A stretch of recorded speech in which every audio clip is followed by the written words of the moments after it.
باپ اور بیٹے اور روح القدس کے نام میں آمین۔ تم خدا کی مانند نیک و بد کے جاننے والے بن جاؤ گے۔ ہمارے لیے آج کی تلاوت تکوین کی کتاب، اس کا 3 باب اور اس کی پہلی آیت سے لے کر 8ویں آیت تک۔ اور سانپ زمین کے سب جانوروں سے جنہیں خداوند خدا بنا چکا تھا مکار تھا۔ اس نے عورت سے کہا، کیا در حقیقت خدا نے تمہیں حکم دیا ہے کہ تم باغ کے کسی درخت کا پھل نہ کھانا؟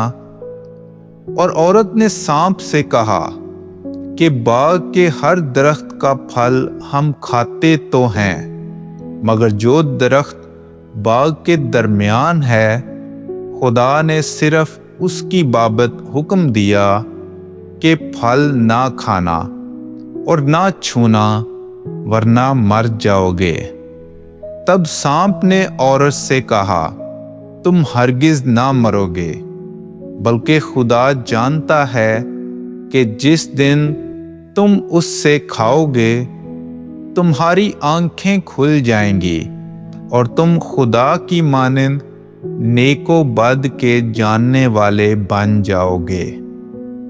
عورت نے بھی دیکھا تھا کہ وہ درخت کھانے میں اچھا اور دیکھنے میں خوشنما اور عقل حاصل کرنے میں خوب معلوم ہوتا ہے، تو اس نے اس کے پھل میں سے لیا اور کھایا اور اپنے شوہر کو بھی دیا، اور اس نے کھایا اور دونوں کی آنکھیں کھل گئیں، اور اپنی عریانی محسوس کر کے انہوں نے انجیر کے پتوں کو سی لیا اور اپنے لیے لنگیاں بنائیں، اور انہوں نے خداوند کی جو شام کے وقت باغ میں پھرتا تھا آواز سنی، تو آدمی اور اس کی بیوی باغ کے درختوں میں خداوند خدا کے حضور سے چھپ گئے۔